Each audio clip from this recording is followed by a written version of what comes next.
5ই আগস্টের পরে যারা বাংলাদেশের রাজনীতিতে এখন সক্রিয় ভূমিকা পালন করছেন, বিশেষ করে বড় রাজনৈতিক দলগুলো, তারা সকলেই একই সুরে একটি কথা বলছেন, দ্রুততম সময়ের মধ্যে নির্বাচন দিতে হবে এবং তারা একটি ডেডলাইনও দিয়েছেন, সেটি ডিসেম্বরের মধ্যেই হতে হবে। তবে সম্প্রতি কাতার ভিত্তিক সম্প্রচার মাধ্যম আল জাজিরায় অন্তর্বর্তীকালীন সরকারের প্রধান উপদেষ্টা ডক্টর মোহাম্মদ ইউনূস তিনি একটি কথা বলেছেন, যেখানে তিনি বলেছেন যে সাধারণ মানুষ এখনও মনে করছেন অন্তর্বর্তীকালীন সরকারই তাদের জন্য ভালো সমাধান।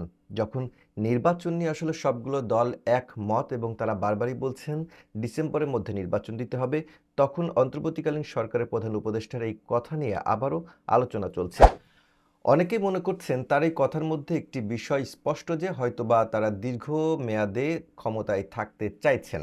আবার অনেকেই বলছেন সংস্কারের জন্য এই কথাটি তারা বলেছেন। যদিও এই যে সাক্ষাৎকারটি নেওয়া হয়েছে সেখানে কিন্তু তিনি স্পষ্ট করে বলেছেন সাধারণ মানুষ যদি মনে করেন সংস্কার প্রক্রিয়াটি খুব ছোট আকারে হবে তাহলে ডিসেম্বরের মধ্যে নির্বাচন দিতে কোনো বাধা নেই। আর যদি কিছুটা বড় পরিসরে সংস্কার করা হয় তাহলে সেটি আগামী বছরের জুন মাসের মধ্যে গিয়ে নির্বাচন হবে। এবং তবে সেক্ষেত্রে আসলে রাজনৈতিক দলগুলো কি প্রতিক্রিয়া দেয় সেটি যদিও দেখার অপেক্ষায়। তবে রাজনৈতিক দলগুলো বারবারই বলছেন ডিসেম্বরের মধ্যেই যৌক্তিক যে সংস্কারগুলো রয়েছে সেগুলো করে নির্বাচন দিতে হবে। তাহলে এখন প্রশ্ন আসে যে সাধারণ মানুষ যেহেতু চাইছেন যে অন্তর্বর্তীকালীন সরকারই তাদের জন্য ভালো সমাধান, তবে রাজনৈতিক দলগুলো কিন্তু এর কিছুটা বিপক্ষে অবস্থান করছেন, তারা চাইছেন নির্বাচন।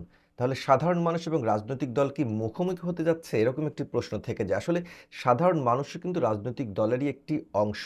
সুতরাং বেশ কয়েকটি বড় রাজনৈতিক দল রয়েছে, যেমন বিএনপির মতো বড় রাজনৈতিক দল রয়েছে, জামায়াতের মতো বড় রাজনৈতিক দল রয়েছে, আবার তরুণদের সমন্বয়ে গঠিত এনসিবির মতো একটি রাজনৈতিক দল রয়েছে, পাশাপাশি বামপন্থী রাজনৈতিক দলগুলোও রয়েছে। সুতরাং এই রাজনৈতিক দলগুলোর মধ্যে যে সাধারণ মানুষ রয়েছে তারাও কিন্তু একটি অংশ। আসলে তারা কি চাইছেন এটিও আসলে দেখতে হবে। রাজনৈতিক দলের যারা সদস্যরা রয়েছেন কিংবা অনুসারী রয়েছেন তারা কি চাইছেন সেটিও দেখতে হবে। ভালো সমাধান হতে পারে একটি জরিপ চালানো, যেটি আমার কাছে মনে হয়েছে, অর্থাৎ বাংলাদেশের সমস্ত মানুষের উপর একটি জরিপ চালানো হোক যে তারা ডিসেম্বরের মধ্যে নির্বাচন চাইছে কিনা। যদি ভোট যেদিকে পড়ে, যদি রাজনৈতিক দলগুলোর পক্ষে পড়ে যে হ্যাঁ খুব দ্রুততম সময়ের মধ্যে একটি নির্বাচন দরকার, তাহলে অন্তর্বর্তীকালীন সরকার সেটিও ভেবে দেখতে পারে।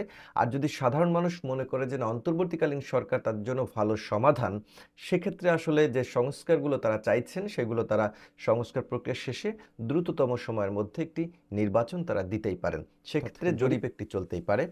আর আপনাদের কাছে যদি ভালো সমাধান থেকে থাকে তাহলে সেটিও আপনারা কমেন্টস করে জানাতে পারেন। ধন্যবাদ।